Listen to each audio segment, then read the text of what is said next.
And good morning, good evening, good afternoon, and welcome to Dreamy Dreamland with your Sensei Al Bob.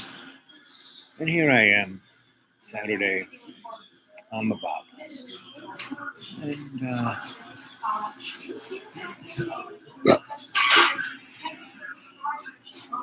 it's an interesting experience to be free floating, depending on only love's co-creation. But I surely want to thank all those who passed something to me on the PayPal over the years. And so if you could just keep up with it, especially while I'm on the Bob, that would be great. So remember, you get a hold of me at dudewake42 at Gmail. All lowercase, no letters. Dudewake42 at Gmail. Anyone want to get a hold of me, just get a hold of me, right? And when PayPal asks you who, the dudewake42 at Gmail. So the other day was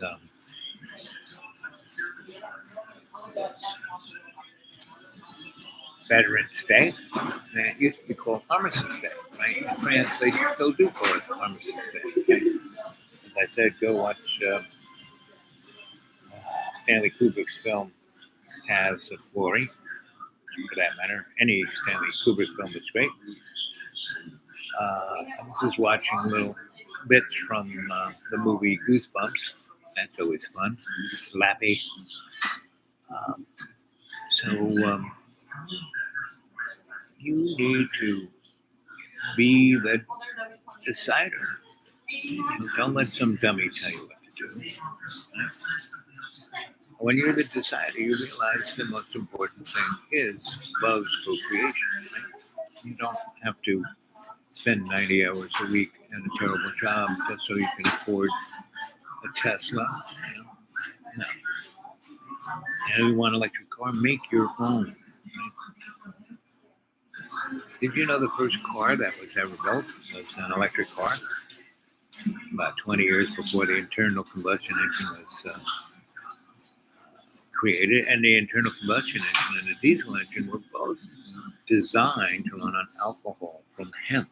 Right? The main reason why cannabis sativa was made illegal in the United States in the 20s was because Mr. Rockefeller didn't want competition from anyone who could distill alcohol in their backyard and put it in their car. Right? So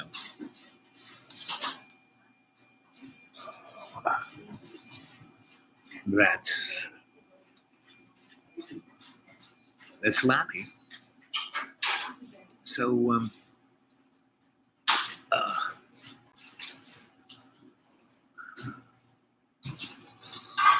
you're on the box, you can't depend on almost anything except your faith and love's co-creation. Right? And by having your conscious intent and focusing on that, there you are. Right? Let's see.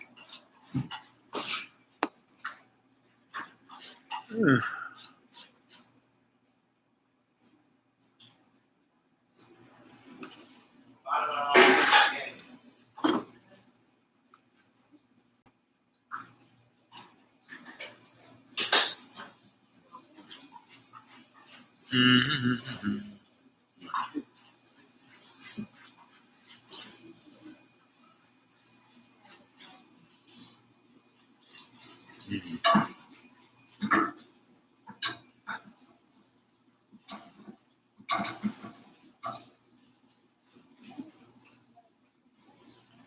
Looks like it's going to be a snowy week. Hopefully not. So,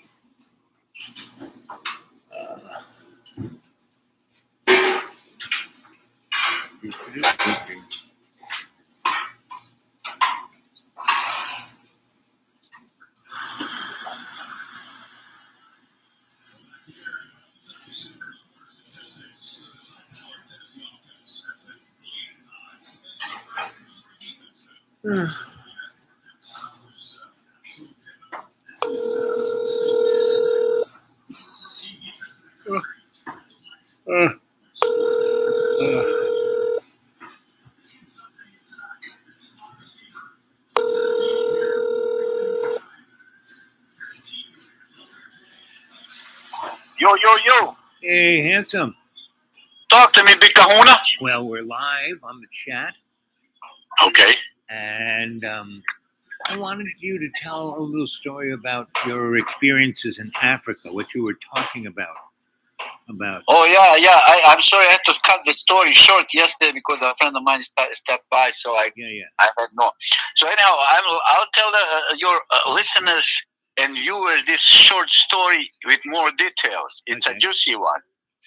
So anyhow, everywhere I go, I have those stickers. So that's like a business card and a sticker. Okay, this is a story that things don't happen by accident. This is a story that tells that we are all connected and there is a purpose behind everything. Right. The story as follows. So I have those business cards. It's a sticker and a business card. So everywhere I go, I would put that sticker in a hostel, hotel, bus station, major train station. So people contact me. I have a few friends that contact me from New Zealand, from South America, this and that. So when I went to Masai Mara for my safari thing, I placed one of those stickers on a van, one of those vans that they use for safaris. So I placed it there and I forget about that. So I went my last day in Kenya, in Nairobi. I take public bus from downtown to the airport. But the bus doesn't go all the way to the airport, stops in front. So you have to take a cab or walk, whatever. So as I was waiting thinking what to do, a van pulls up. A bunch of foreigners jump out, and then the tour guide comes out. And I start talking to the guy. He says, "Where are you going?" I said, "I'm going to the airport to take my flight home." He says, "Well, don't worry, I'll take you there." I said, "Well, that's nice of you." So I was talking to the guy, and what do I see in the back of the van? I see my sticker, man. So now here we are, 400 kilometers from Masai Mara. There are millions of cars in this world in Kenya. There are millions of people in this world in Kenya. And who do I see? I see the guy with the sticker on his van. So I said, "Listen, where do you get that sticker? What's with that?" He said, "I don't know. Somebody put it there. I tried to pull it off, and it's not working." So I have another sticker in my pocket. I said, "This is the one. Is this the same?" He says, "No, man, this cannot be happening, man. What kind of a trick is that?" He says, "Are you a magician?" No, it's just that I am the guy who put the sticker there. He said, "You gotta be freaking kidding me." So I said, "No." So it turns out the guy has friends all around the world, and he is coming to Chicago in December. So naturally, we are now friends, and we talk on the internet. So how do you like that? I mean, this is really interesting how this all works, how connected we are, right? Well, that's a physical representation of what I talk about. All our relations, we're all connected. Yeah. So yeah. So that was the story of how we're all connected.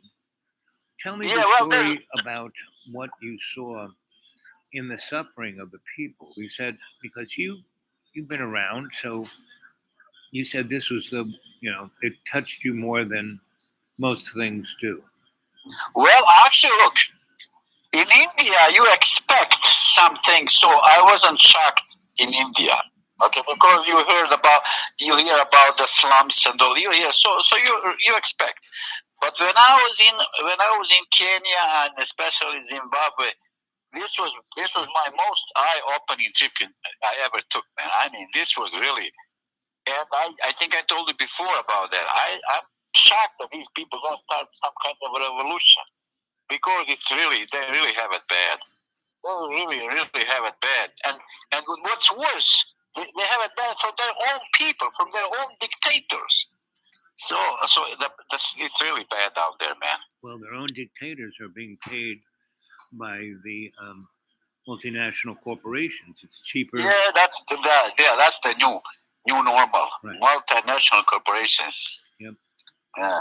So the Kenya and Zimbabwe, they both have natural resources that are being exploited, right? Well, the new rulers are Chinese. Right. But But see what happened before when British were there. The British built institutions. They built railroads. They built infrastructures. They built some kind of an order and institutions put in place. But the Chinese, they just come and take, man. They take everything, and if you cannot pay, they take over your ports and railroads, and they'll take over your airports.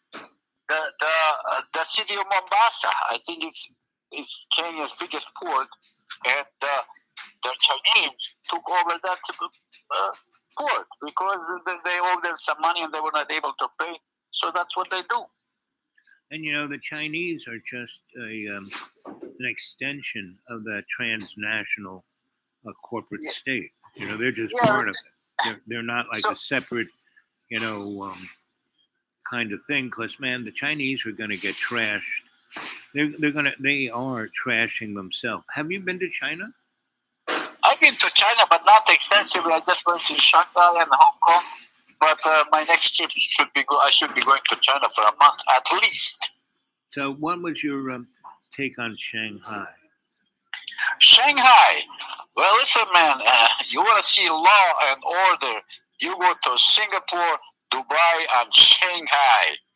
I mean, especially Shanghai. There are hundreds and hundreds and hundreds new bridges and new buildings, but there's not a single graffiti. There is not a single graffiti. There's no bubble gum anywhere on the floor, on the ground, because there's every 400, 500 meters, there's a security guard, and they have 6 eyes. So that place there's law and order, baby. And despite of Shanghai having 30 million people, you don't get a feeling that the place is congested, because that they really know how to build these new cities, and they know how to plan. So it's not congested as you would think. So when you get up early, are you a morning guy? Do you get up early in the morning? Yeah, I get pretty early, not too early, but 6, 7 o'clock, I'm already up and about, no problem. Yeah. So when you were walking around Shanghai, did you see people cleaning the streets? Yes. And not with a machine, some person out there with a little broom, right?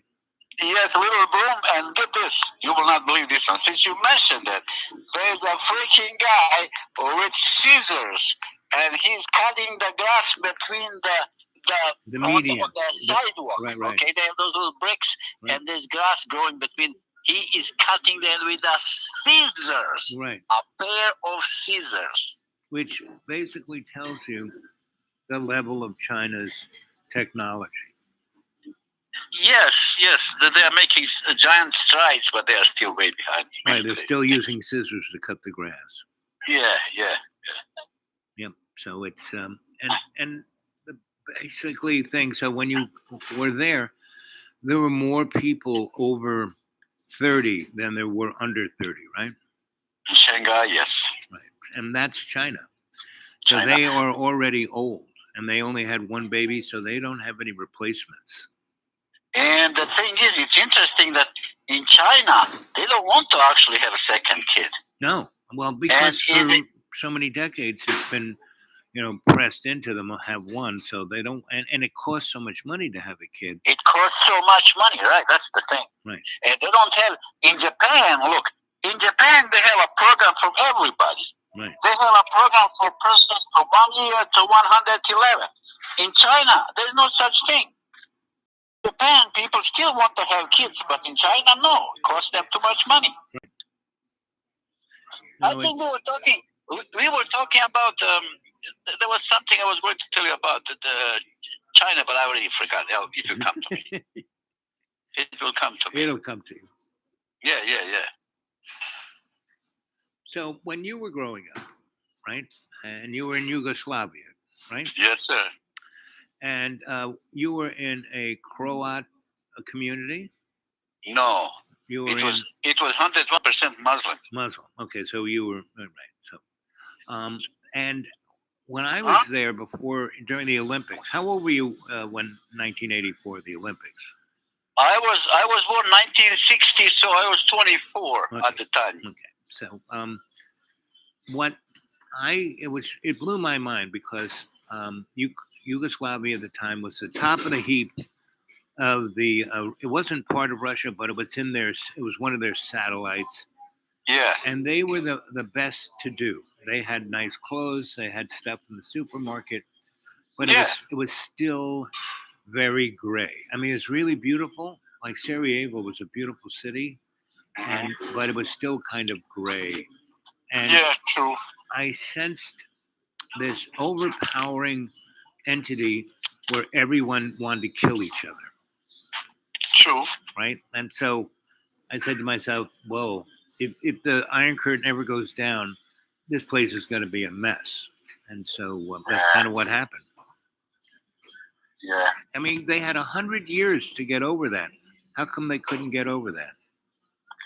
Well, you know, the religion is so deeply ingrained into. I mean, and the human being we have these feelings and emotions.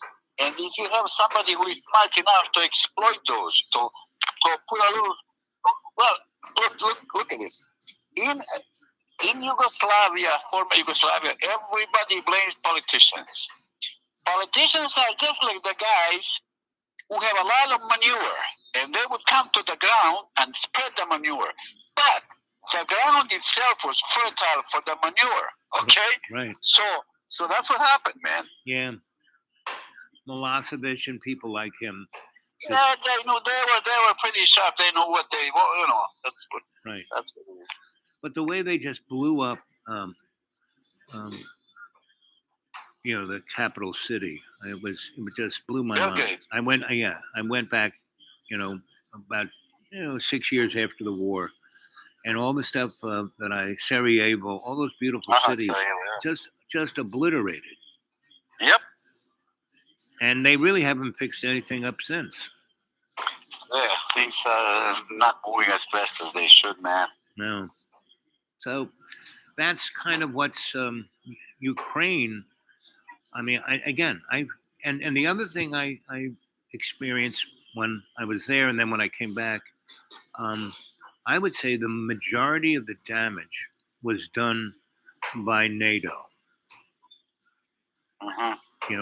Yes, Sarajevo was blown up by Milosevic. Did that, right? He's the guy who put the big guns all around the city and blew up the whole place. But everything else, I mean, wherever you saw, AK-47 bullets, that's obvious. Some guy did that. But the infrastructure that was obliterated, that was NATO. I mean, one reason why Yugoslavia hasn't come back is, first of all, it was split up into three things. And second of all the infrastructure was taken out. Yep. And so they haven't been able to put that back. And Ukraine is going to be in the same situation. Oh, Ukraine's going to be in a worse situation, man. Yeah. Because that war might last for a long time, man. Yeah. That war might last for a while.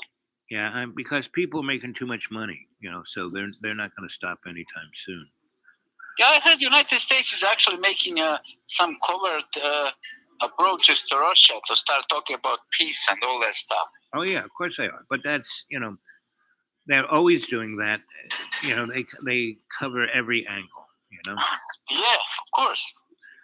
So my sense is that the real thing I don't understand is why Putin did this. It makes no sense why Putin did that. Look, here's my theory, man. Right.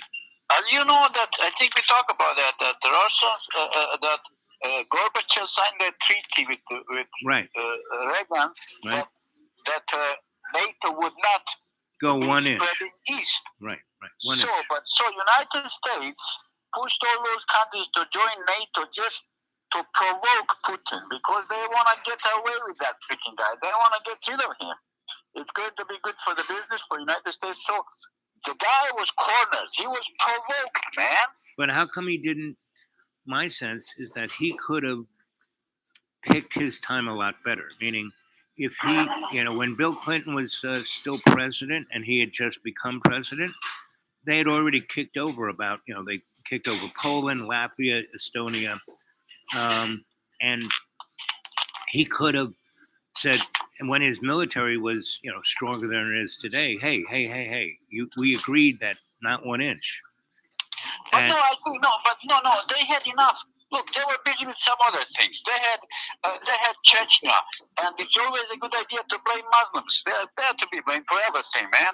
So they had Chechnya. Now there's a peace in Chechnya. They need some external enemy to make the guy feel strong. right. That's what it is, man. Yep.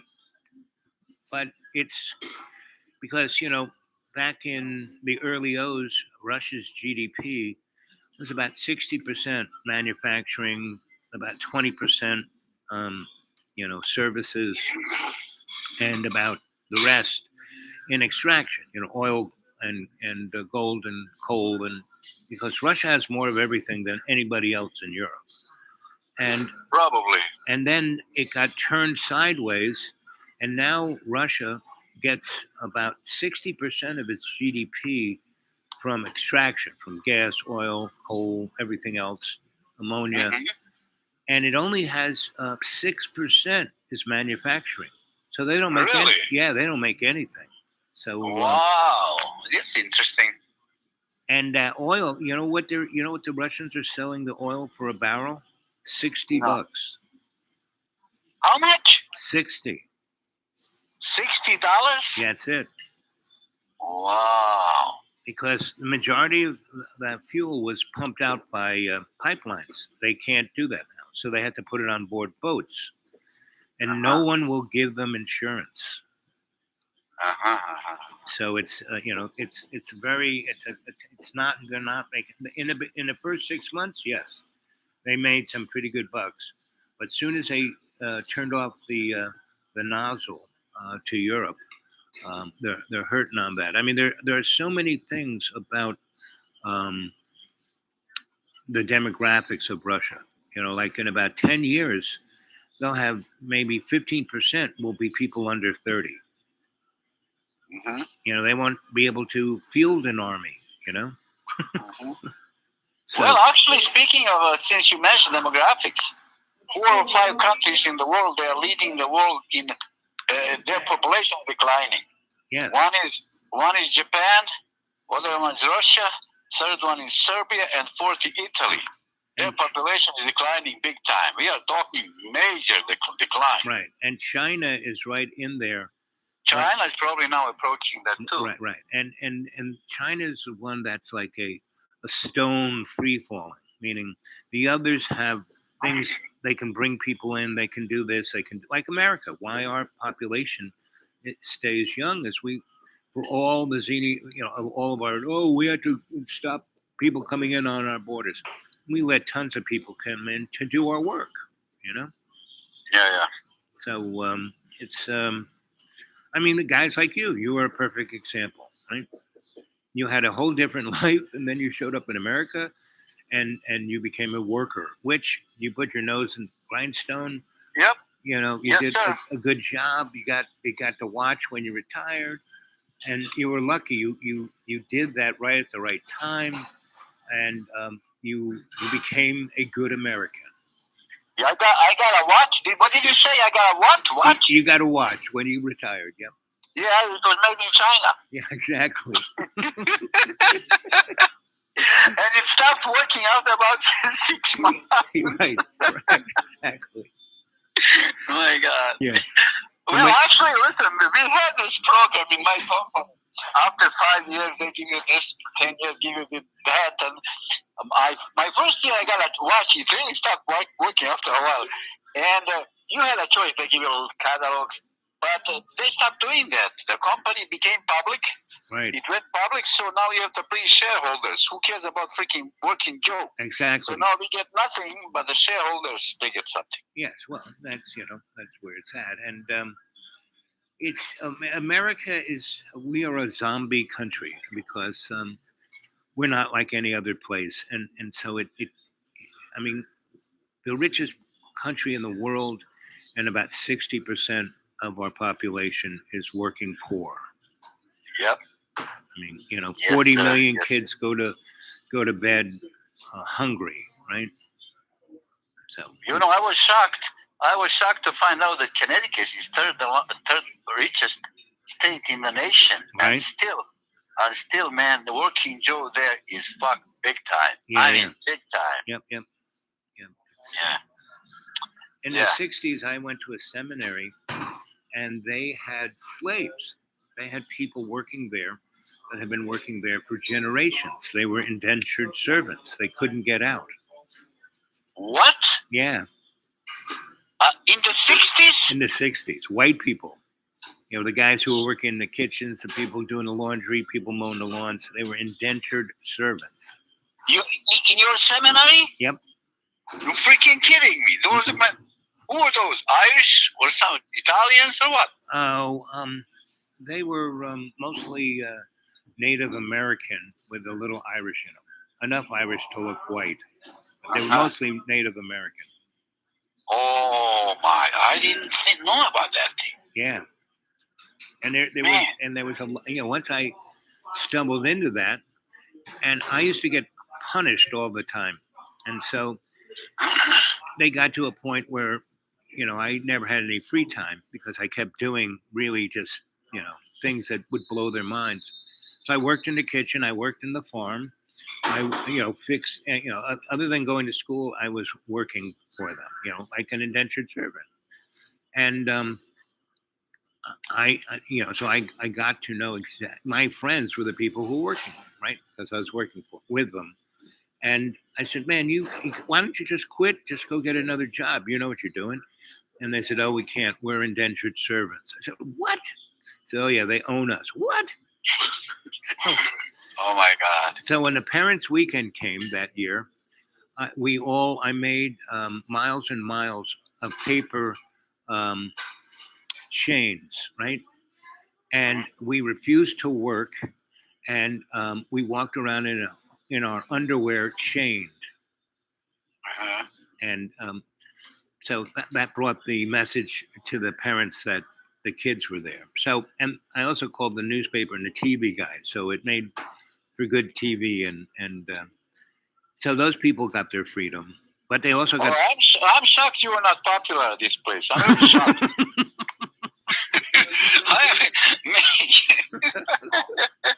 I wonder if you ever graduated. You know, so 30 years later, I'm at a rainbow gathering in Vermont, right? Uh-huh. And we're sitting around the fire telling stories, and I start telling stories about this seminary I was in, and this girl goes, "Are you Al?"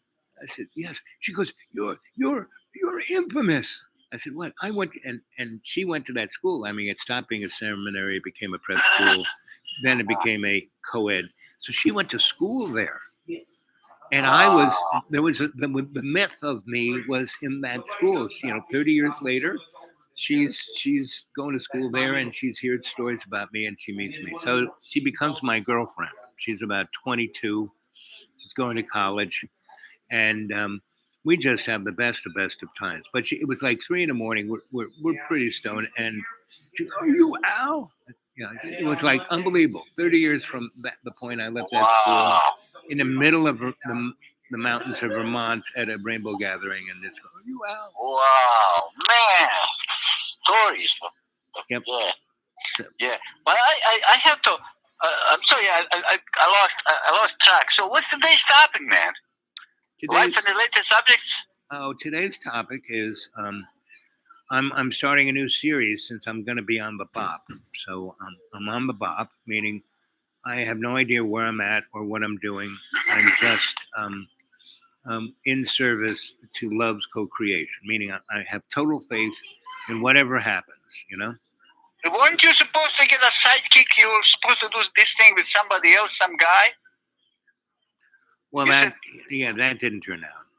All the other things I was going to do didn't quite turn out. So that's okay. The universe is navigating me into the direction. I have no idea what it is, but okay. it'll be what it is. Okay. I would like to ask my friend, that young lady. I'll ask her about joining you on these things, because I mean she would be interesting person too. We went years, for about 30 years. We went to Krishna temple, and that's how we met. And Krishna is, like at the rainbow gatherings, Krishna always had one of the better camps. Yeah, yeah. They bring their spiritual side too. So it's not Right. only feed your stomach, but feed your mind too. Right. So I So- like that. And they're not pushy either. They are not pushy. And if you come in this world, there are people who know their stuff. Right. And Krishna people, they know their stuff, Right. man. So It's the not- last it's not gathering, blind faith. is the Krishna still coming to the gatherings, or have they? Well, I tell you what, I was at this last gathering in Colorado. They were there a couple of days only, 2 or 3 days max. And they came for the 4th, and one day after, they made some halva, a few meals, and they were gone. And Right. I was shocked. Why would they come for 2 or 3 years? 2 or 3 days only, but that's what it is. They only came 2 or 3 days and they were gone. Right. But Jesus camp was there for a long time, and I stayed with these people for a while. Right. And Yeah. what I loved about gatherings, I was a scout and I was a seed camp guy, right? Mm-hmm. And running it, I did my share, but I was never a big fan of the craziness of all those people.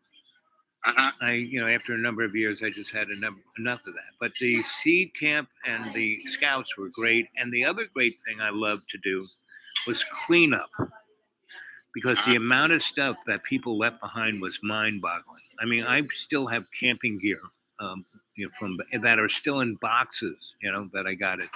Yeah, I believe you. I believe you. So yeah, it's really stuff that people leave behind. It's amazing. They just use it once and that's it. They leave it. And they walk it away, right? And they know guys like me will pick it up. And scouting and seed camp was totally dumpster diving, but cleanup, there was always tons of food, tons of everything. It was like, so we would live high on the hog for another month or so before we telling the Forest Service, we are going to leave this place better than we found, which we did, but we were taking our own vacation. Yeah. I can't wait for the next one. For some reason, for this following, I'm just excited for the following gathering. I don't know why. So was there at council, was there any direction that they were No, talking I left before. There was some rumors, I forgot which state, but it's closer to me, and it's closer, I think it's closer to you. It's one of the states adjacent to your state, but I forgot, and I have to talk to somebody who is a little more. Well, there's Kentucky, Arkansas. Kentucky. They were talking about Kentucky, man. Right. But again, let's not because it's a long way to that, so it's not. But anyhow, my plan is this time to get yours over there by the hook or by the crook, baby. By hook or the crook, yeah. I pay for all the expenses, man. I'll send my private helicopter. That's for what you, I no need. problem. I need someone to carry me there. Yeah, I'll send my private helicopter, and the pilot, she's a blondie, man. She's a blondie, an easy one too. Yep. Because like I said, I'm going on the bop with my car, and right now it's doing pretty good. And if it stays as good as it is now, I'll have no problems. But yeah. So, well, depending where it is, you might be able to swing by, but we'll see. Right. Right. And so it's what it is, and that's how I'm going with it. And it's supposed to be a snowy winter here, and it might start sooner than later. So. How do you know that? Who told you that? Farmer's Almanac? No, the old folks around here. They know a thing or two, huh? Yeah. I see. And so it'll be interesting to see what this week will kind of be a tenor of what it is, because we've actually had Indian summer all the way up. Today it's like 65 outside. Last night it was 50 in the evening, so it was unbelievable, man. But the first week of October, it was in the teens at night and in the 30s and 40s during the day. I just since you mentioned Indian summer, and I was just talking to a friend of mine in Turkey, and he was asking me about the weather here. I said it's been a really nice year so far. He said, how about rain? I said, not much rain in Chicago, in Illinois. these days, I said, this year we had hardly any rain. And he says, in Turkey, we have a problem. He says, we don't have enough rain, and I don't know how farmers are going to plant anything. So Right. in Europe, I told you before, we have this phenomenal Indian summer. Europe, worldwide, I mean, Europe everywhere. So Right. I don't know how what's going to happen. And on the other side, you look at places like Pakistan, they had floods like they never had. Wow. And then the water went down to, down the mountains into the plains where they have all their fields. And they haven't been able to plant anything because it's all mud. Yeah, this was really a disaster in Pakistan. Yeah. Big time disaster.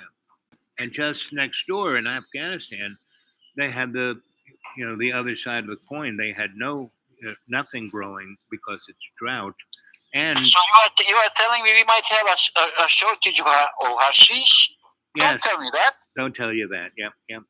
Oh man, how am I going to get my fix, baby? I don't know. I have to switch to something different now? Meditation. Meditation. Okay, that takes a longer time. If I take hashish, it's quick, but meditation takes years. No. It just takes discipline. A discipline. How do you spell discipline? What is it?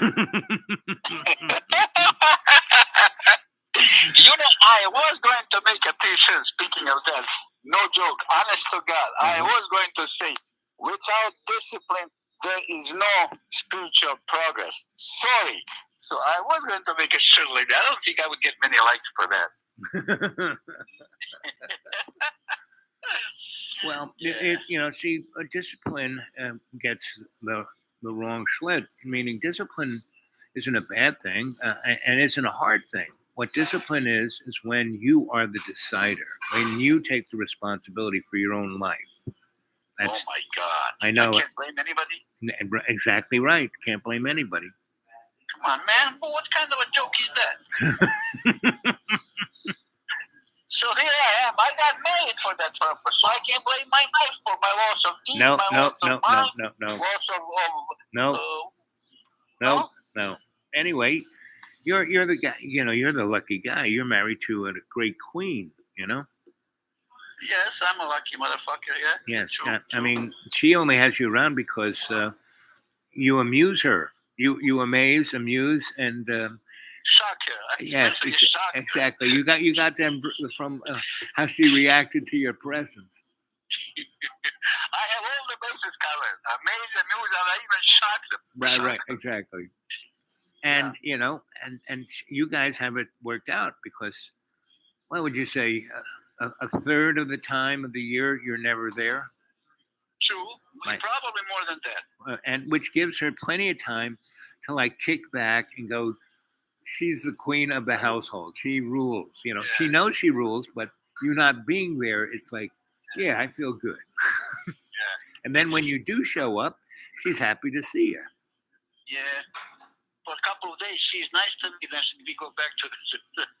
Yeah, but you guys like that. Yeah, I'm just kidding. That's all good. Baby. Yeah, it's all good. So I heard the last show you did with me, Mm-hmm. and that was nice, man. There was no editing necessary. I didn't say anything out of line. I'm so proud of myself. Yes, you did a good job. Yep. I mean, I didn't say any RFC words that need to be edited. I'm Right. getting better, don't I? Right. You get a gold star. You get a good gold star. No, I have to make up for the lost time, man. No. No?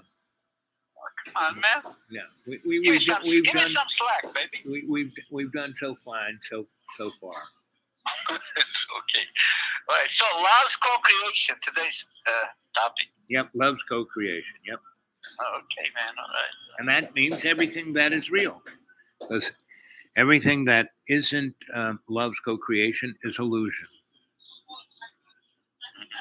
Are you at home or are you out and about? I'm at home. It's kind of cold. It's about 12 o'clock. 12 o'clock. I'm thinking about going for a little ride. I went to the store earlier. Came home real early. They opened 7 o'clock. I did my shopping. Came back. Drank some coffee. Talked to my wife for a while. I'll go for a bike ride. How cold was it out when you were out shopping? Today's about 40. Yeah. 40, 42.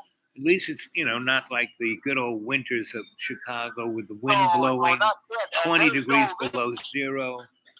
And there's no, as long as there's no wind, we can deal with this. What is the main road that goes over the river?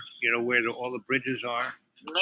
Michigan Avenue, sir. I remember walking into the wind towards the lake, towards Michigan Avenue one February, and it felt like razor blades. In February. Yes, in February, it felt like razor blades were hitting my face. I got married in February on the 21st. I will never forget the day, man. That was one of the coldest days in my entire life. Yep. But I was hot, if you know what I mean. Yes, you were. Yes, yeah. Every time we don't have wind in Chicago, they declare this like a national holiday here. Because it's I cannot tell you, man, how when they say windy city, this is. Oh, they're not kidding. They're not kidding. So I called Trump when he was in office. I said, man, why are you wasting money building that wall in Texas? Let's build wall on the lake. Right. Yeah, I see these Canadians are fucking with us, sending us cold wind. Let's build a wall on the border. Yes, on the border. Yeah. Well, yeah. Anyhow, listen, are you at home or a restaurant? I'm in the restaurant. Well, ask them if I could pay for the meal or something. Oh no, they only take cash. They don't give you the food until you pay for it. Say again, that? Yeah. Say again, they don't what? A, they don't take plastic, and B, you have to pay for it before you get the food. Are you kidding me? No. I have never heard of such a thing. Why is that so, sir? It's a Tennessee kind of thing. There's a restaurant called Golden Corral. Did you ever eat one of those? I haven't heard of those, yes. So the Golden Corral is you walk in and you wait online. You go to the cashier, and you pay whatever it is that $12, $20, whatever it is, and they give you a tray, a knife, and a fork, and then you go to get your food. You get a plate, and then you load up, and then you sit down, and you can't sit down at a table unless you have a tray and a fork and also your receipt. They don't let you sit down unless you have a receipt. Interesting. So that concept is like that, huh? Right. So you got to pay before you get. So anyway, a friend of mine, I had my eyes operated, so I was basically blind. I couldn't see anything, right? And he was looking for a place to park. He couldn't find one nearby, so he said, "Why don't you get out here, go to the door, and I'll be right with you." So it was really hot. I get out of the car. I had my cane. I click. I walk in. It's cool air conditioning. Click. And my nose can smell the food, so I'm smelling the food. Click. I walk by. Everyone's waiting online. The cashier's busy with the people, and the lobby's kind of full of people, and I walk by, click. I, pick up a plate, right? And I go to the trough and fill the plate up, and click, go over to a table and sit down, right? And this woman comes over, and I can't, I can kind of see, but not really. And she's quite attractive, and she goes, "Sir, where is your receipt?" I said, "What's that?" And before she could, and I have these welder's glasses on, and before she, gets into the riff of how this all works, I said, "Let me see your palm." And I read her palm, and she's got on her lapel, someone has given her a little flower, and it says "Happy Birthday." So I'm reading her palm, and I go, "Oh, it's your birthday today." She goes, "How did you know that?" Fucking kidding me. Because I'm wearing the welder's glasses and I click my way in there. Anyway, so I'm going on. Anyway, I read her palm. I tell her all the stuff she needs to know about herself and her birthday and how she needs to, get a life and stop, waiting for something to show up. And so she goes, "Do you need anything?" I said, "Sure, I could use a cup of coffee. And do you have soft ice cream?" "Oh, sure." So she brings on me a big bowl of ice cream and a coffee with a coffee jug And then she brings over the waitresses for me to read their palms. So they're not waiting on anybody. Everyone's online waiting for. And then my friend finally finds me and can't believe it because I got all this food on the table. All these girls have brought me a plate of food. And all the waitresses waiting for you there. Right, right. And Oh my I God. haven't paid a nickel. Right? Oh my God, this is funny. I totally Oh, went yeah. around and that's why they called it Golden Corral, because they actually corral the people in, and you have to give them the gold first. Oh my God, I like that. I like that. Oh my, yeah. All right, so let's see. That's about it, man. That's about it. Okay, so we have two people here.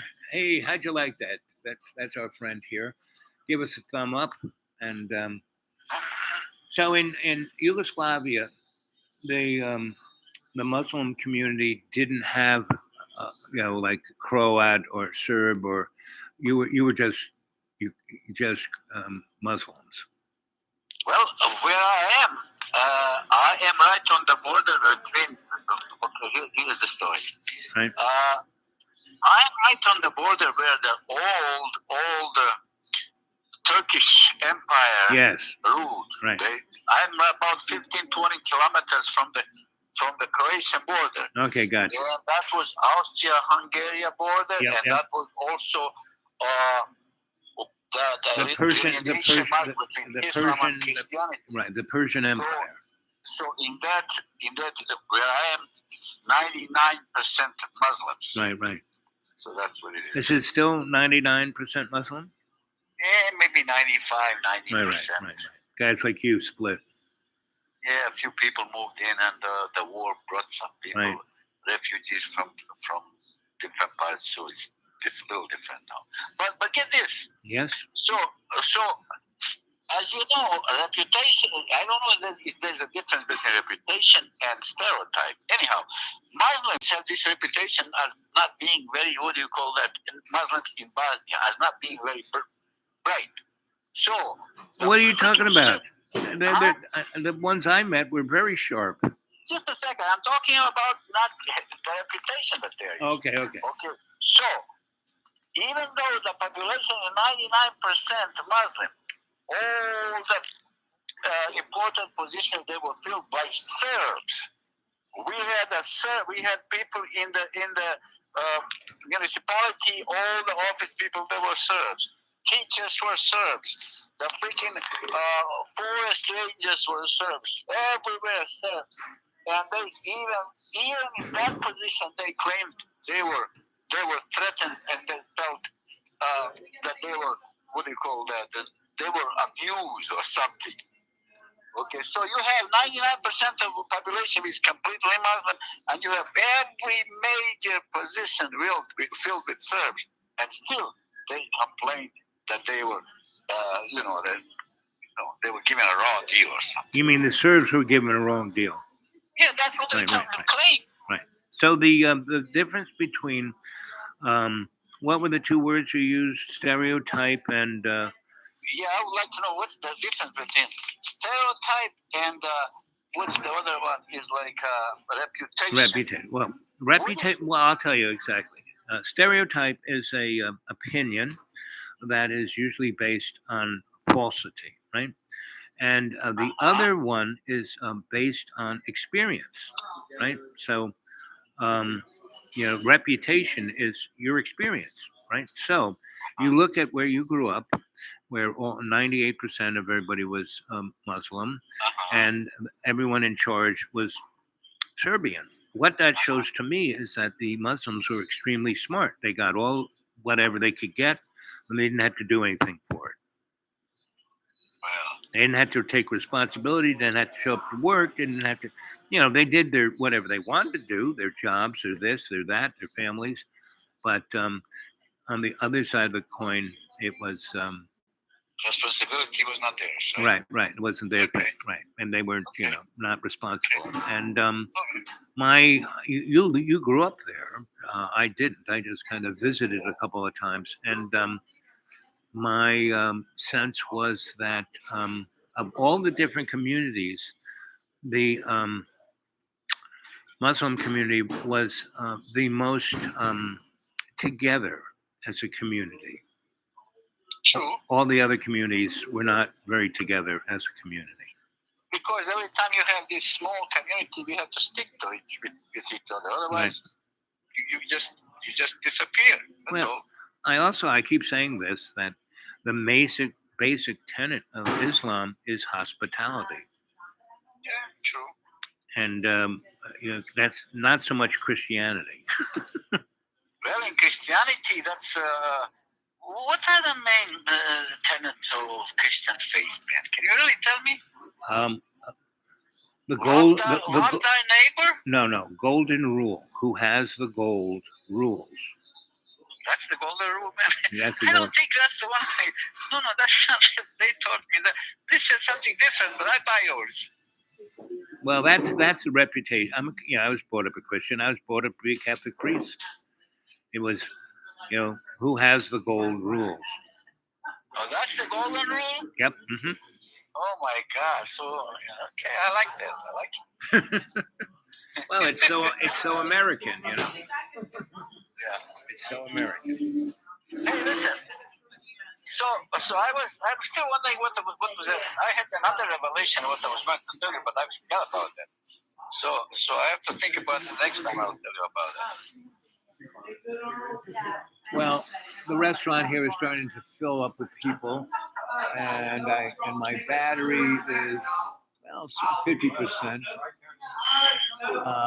But I'm going to say goodbye because I can't quite. My audience probably can hear you, but I can't. Okay. All right. I'll talk to you soon. Yep. And you're going to be around for about a month, right? I'll be around for a month, for sure. Okay. So I'll talk to you later in the week. Okay. All right. Later.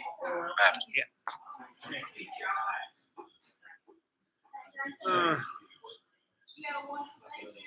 Yeah, it looks like it's going to do something out there. So I'm going to get back to the woods. So I hope you enjoyed the show. And remember, if you want to put anything into PayPal, I would truly appreciate it because I'm on the bop and it's easy to be a millionaire in the woods on $400. Not so much. There's 3 of you there now. Anyone got anything to say? Any comments? I can read what you say. Remember, get a hold of me at the dudeawake42 at Gmail. Dudeawake42 at Gmail. What else? I guess that's about it.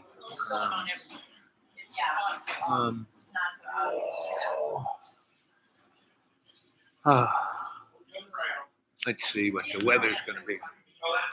The phone has been here long enough. There we go. And then there was light.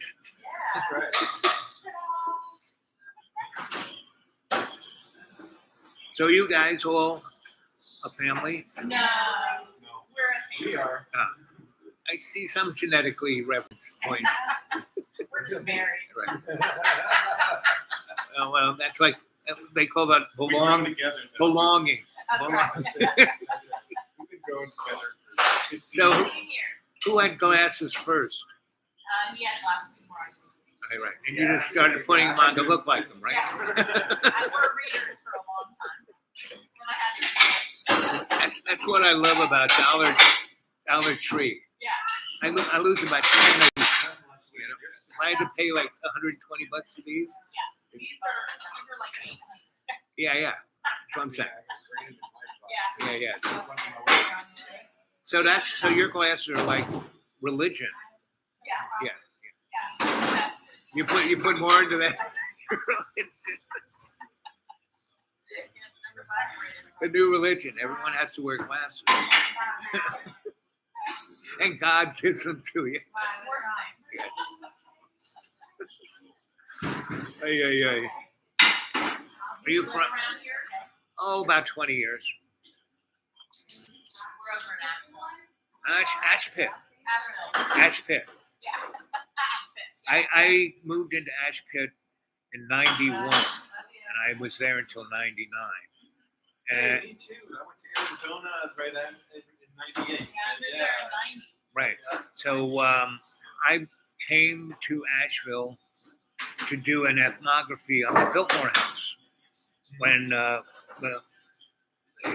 trailer trash guy was living in it, and the kids were using the Louis XIV armoire as a hockey net, and he owed the state and the federal government millions in taxes. And they said, "Okay, you got a choice. You can still own this thing, but we're going to turn it into a tourist trap, or we're going to put you in jail and make you pay us millions of dollars in back taxes, and we're still going to turn it into a tourist trap. So which do you want to do?" So I went there and I did an ethnography on that place. Every little doorknob and hinge, and because they wanted to fix it back to what it was. And that building is truly amazing. So What building is this? Biltmore House. Oh, okay. The center, the cornerstone of tourism in right. And I used to work for a guy named what was his name? He was heir to the Philip Morris tobacco company, Oh, yeah. and he bought up all of downtown to try and keep it the way it was. What was his name? I forget his name, but it'll pop into my mind. And so he was trying to make up for all the stuff that his family did to kill millions of people with tobacco, right? So he basically did that, and was a big environmentalist. And there's the ridge to the southwest.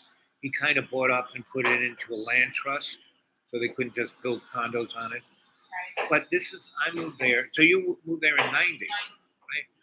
So did you ever hear the Artist Trust? It was the guys who fought with the rich guys to keep downtown the way it was. We lost. Yeah, So clearly. so you know about Belshare, right? We started that. Oh, We started that on Wall Street oh, yeah.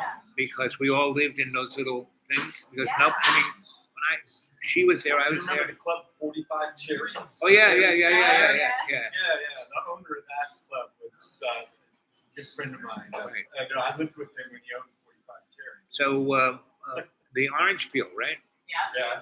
I ran a lady who owns the Arts Place.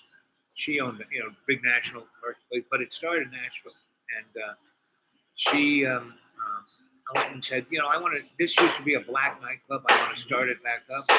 And she said, okay. We did it for a number of years, and then she died, and their family sold it to whoever developed it into whatever they did. And down the road that it's on, that's where all the car dealerships used to be, right? And instead of being a big lot, they were vertical.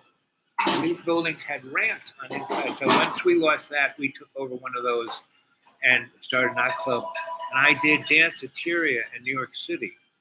And so that was Asheville's version of dance. These big concrete going from floor to floor. And it was right next to the black neighborhood. And Baseball. right. So I lived right next to the baseball field up there. Corbett Field. Yes. And I used to be able to watch, from my deck, I could watch the game, and they'd shoot up the fireworks. And the beer guy, he used to throw me beers. And so that's how close I was. But I lived there when it was a black neighborhood. Yeah. And then some people from Charlotte bought up 5 or 6 of those things, and turned them into Lowe's castles, meaning they didn't really fix anything. They just put a fancy, tile bathroom, which the water didn't work. And so, and that's Asheville. Yeah. I used to live right near, what's the big fancy hotel? The Old one. Grove Park. Grove It's Park. Albany now. Right. Grove Park. When the Nazis owned it, I was living right on the golf course, right? And I lived in this amazing apartment, 3 bedrooms, kitchen, dining room, living room, electric and heat and gas for $125 a month, right? I lived there 3 years, and I would have salons in it, right? And as soon as we got baked enough, it'd be about 10:30 when the sprinklers were on for the golf course. We'd all take our clothes off, You're running. and we go sliding down the golf course.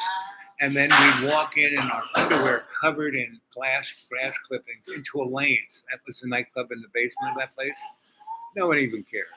You know, Those were the days. those were the days. I like that. Oh no, baby. Now they built on that whole thing. Oh man. I left in '99, and I never went back. I mean, I would stop at friends' places on my way to Florida, but never went back, right? And because I knew it was just not going to be the town that it was between '91 and when I left. And this spring, I went to visit a friend. He didn't move. Did you ever hear of a guy named Eric B? He's a photographer. He taught at, he was head of the art department at Wilson. Right? Anyway, good bud. And so I went to visit them. I couldn't find their house. They built so much stuff up, but I couldn't find it. I mean, there was this space between houses. Yeah. And you know, when you got there, you could have bought a house for $10,000. Yeah, we bought our house for 170. Yeah, And now it's cheapest worth house like, in the it's neighborhood. worth like 320. Right. Yeah, probably more. Ridiculous. But so I did that thing at Biltmore House, and then they had all this stuff in the basement of the city hall. They asked us to go through it and put it into a database about it. So why Asheville was in the way it was when we got there, you and I, was that when did you show up? Same here. 90? Yeah, it was. I'm surprised I didn't meet you guys. It was slightly less than a year before the first military action occurred. Okay. I was young. I was 21. Right. I thought for sure I was going to get rid. Were you in the military? I was in the Canadian military. Okay. Not in the American Right, military. I was. I'm an American citizen. Right. So I was in Yeah, but they didn't have a draft. You weren't going. Unless you were there, you weren't going. Yeah. So, I came to this reality, but I had some friends that were a little more nervous I than was me. nervous about it. so Asheville was stuck in amber because no one lent them any money, so they couldn't build anything, right? And that's why it was the way it was, right? I mean, on Broadway, I lived on Broadway in the old Mason. It's like where the public radio station is. I lived upstairs, and I paid $50 for that place. Right? And you could go to sleep on Broadway and no one would care. They wouldn't run you. And there was so little traffic that it was unbelievable. But anyway, It's all secondhand bookstores. so do you remember What Do You Want? Oh yeah. So do you know Stefan and Miss D? So that store kicked off the renaissance of Nashville. That store, the first year we opened that up, it made $100,000 first year. Because there was nothing there for the colleges to go buy stuff back then. Yeah. And Stefan and I, we used to drive around in my big truck, go through the rich people's garbage and take it back and turn it into stuff and sell it, like coats and jackets. So none of that's going on in Asheville. No. No. It's all dresses and boutiques. A lot of boutique stores. Very gentrified. Yeah. And so did you remember the really interesting alternative community on the French Broad underneath the bridge, the Patton Avenue Bridge, the big bridge, right? Right. Right. Down below, this guy, his name was, what's his name? Otter. Like Craven Street or down. No, right on the French Broad River. Right on the river. It's right where the utility company used to dump all its garbage, concrete and used stuff. And so he used to make really beautiful sculpture and sell it to John Cram at the Blue Spiral. And so did you ever go to the movies at the Fine Art Theater? Yeah. Right. And you know how that stage has a rake stage? Yeah. I built that because we ran a real theater in there for 1 year. Because that building's built like a concrete bunker, but the roof collapsed in on itself. So it was like a lake. And I said, John, just give me the money to fix this roof and let me turn it into a theater. And he said, okay, which we did. And we were really, it's before Pack Place opened. We were trying to be the alternative to Pack Place. And to force them to be more communal because it's just for the rich, that's the thing. Yeah. And so, and that was owned by the black folk. And Roger McGuire and Vincent Moran took their money to build that. Took the black people, here, give us your $1 million, and we'll share this facility. We'll turn it into. Anyway, so these morons, those two rich guys, just because they were rich, thought they could do what they could be the Biltmores, right? I knew the lady who was second in charge to the attorney general, and they broke every friggin' law there was, stealing those people's money, wire fraud, all that kind of stuff.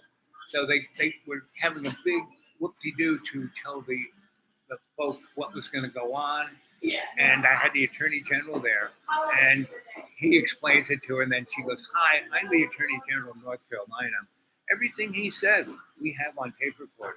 And if he gets you to vote for it, they're all going to jail. We have the highway patrol waiting to arrest them." And he was like, right? I had my video camera videotaping it. And that's why there was a moment when that could have gone right? But for that year that we had that little theater to offer the alternative to the thing that hadn't started yet, the Artists Trust ran it. And then what do artists mostly do? They get bored and go away. Yeah. And then the rich came in and took it over. And you see, yes. So have you guys eaten here before? No, I haven't. So you're from here? Yeah. From here or From. oh, you grew up here? Avery County. Okay, yeah, you grew up here. Yes, yes. What do you do here? Real estate. So I've been here 20 years, and I've done it for 20 years. so it's been just why I moved here is because I went to Asheville, then it became a cesspool. I mean, it was a cesspool before, but it really became a cesspool. And I grew up in New York, and all the above, right? I can go to I have photos of everything, right? So I moved here because I was lecturing at UTSU and at App State, and I was on 321 all the time. Went to my bank, and Erwin said, "You gotta have something on paper that you want to get rid of." Oh yeah, and so I got this spot, right? And it's been like a nature preserve, and I was always 35 miles from the nearest Walmart's. I thought that would save me from the rich people.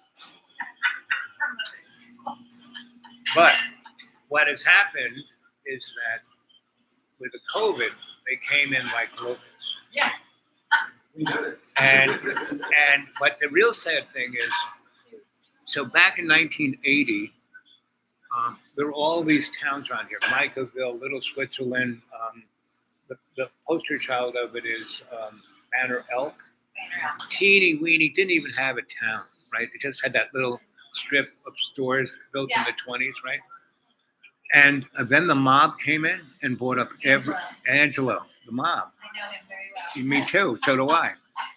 And his daddy came in with $40 million and bought up it's a money laundering money. Right. He has a private club. Yep. Owner of the New York Yankees, one of the former owners of the New York Yankees had a big vacation property that was just here. So it's all kind of tied in. But Angelo and his dad and the people behind them are like the poster child of money laundering. So they then started. You must know all this about Mercantile, about Watoga Mercantile. I mean, that's another money laundering. They bought that whole corner of the lake and put all those lots up there without any water, any electricity, or any septic. And all the morons came from Florida and bought it up. It's like, and they have changed the hydrology of the neighborhood Have you been by the lake lately? Have you seen that it's bone dry on that end? I mean, I've been here 20 years. I've never seen the lake that dry. And I called up the TVA, and they haven't drained it. I said, you pulled the plug on the bathtub and forgot to stick it back in? What happened? You called them? Yeah, I called. I know a person in their water, the water science guys. And he said, no, it's those morons at the other end. They've changed the hydrology of that whole side of the county. And there's, they've done things to it that unreputable. I mean, can't, and because our county has no building permits or even a building department, do whatever you want. And the same morons took off the top of the mountain. You know where 167 and 67, where the bridge is? And the whole highway slid into? That was because they took off the top of the hill up there. Yeah. So did you know Richard and Caroline, who had the dry run store? They sold it to River Park. Well, sold it. They were given an offer. They were given an offer they couldn't refuse. Yeah. And so, and I was sitting there having breakfast when the guy who's the poster boy with the blonde hair, who's supposed to be the boss. Will. Yeah, Will. He and his wife were there, and the wife is going to Caroline. Oh, I love this place. We're not going to change a single thing, right? And so they, Richard and Caroline went off to Ohio, where their kids are, came back, and the dumpster was out, and they were throwing all Caroline's photos. You're trying to crawl in there to get it. It was, yes.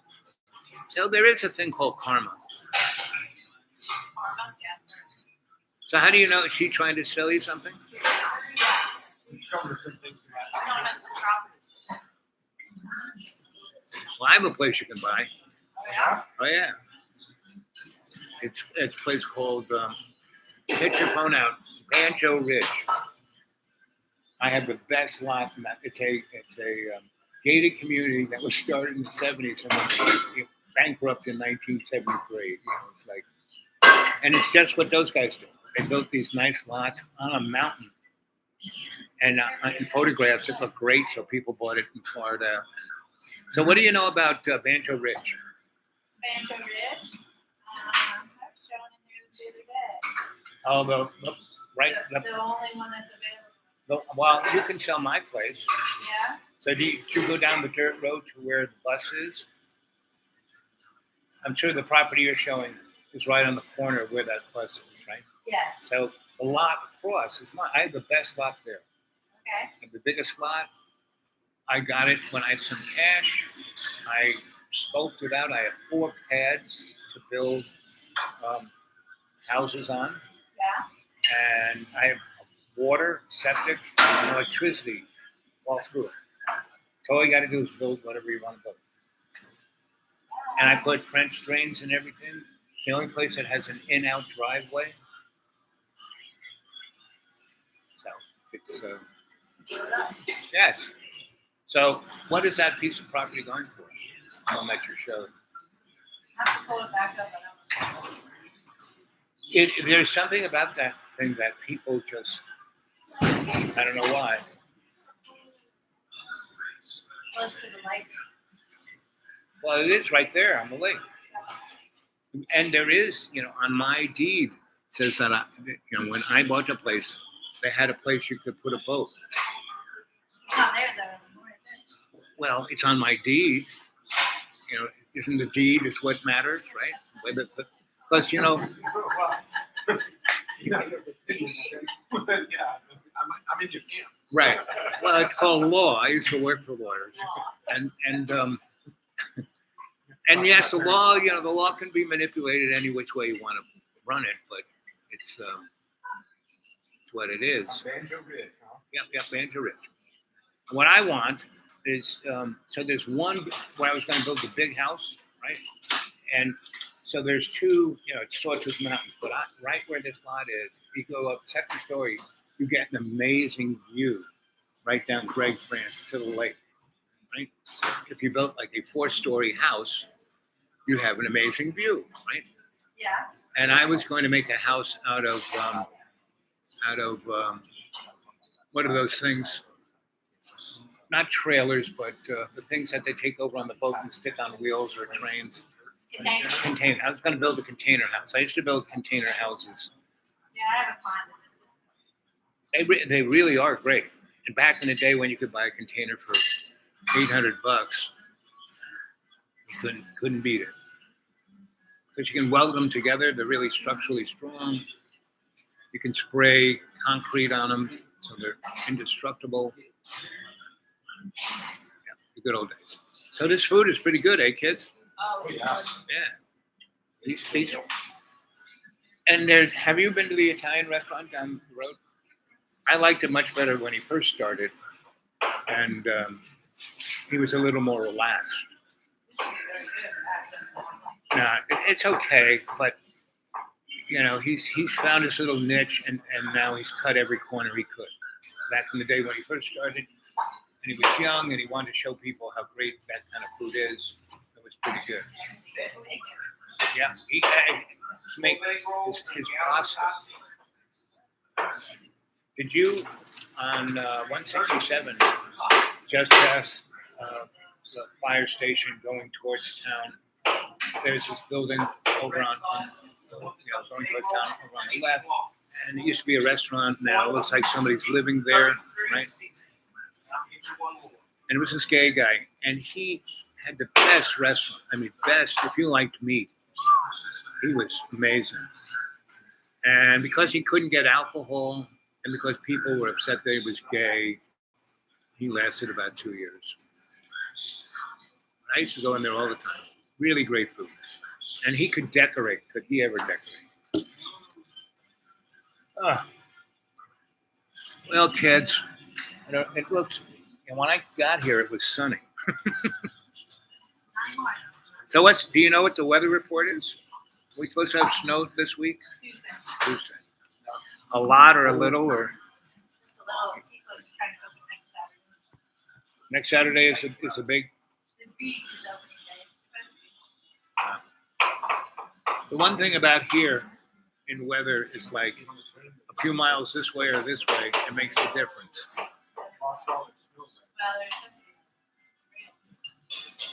On Saturday, big snowstorm? Say Saturday, big snowstorm? Al, pick your feet up. Yeah, Roscoe's in your mouth, I know. not on the floor. I know. It's genetically a problem with me. I would definitely believe that. Yeah, I have too many farm animals in my my family tree. I was actually going to do that, but It's all right. I got it. Thank you, my friend.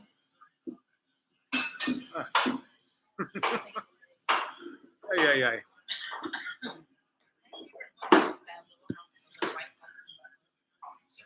Still tipping away. How much juice we got? 37. Okay, we're going to be out of here. Well, that was another story to tell.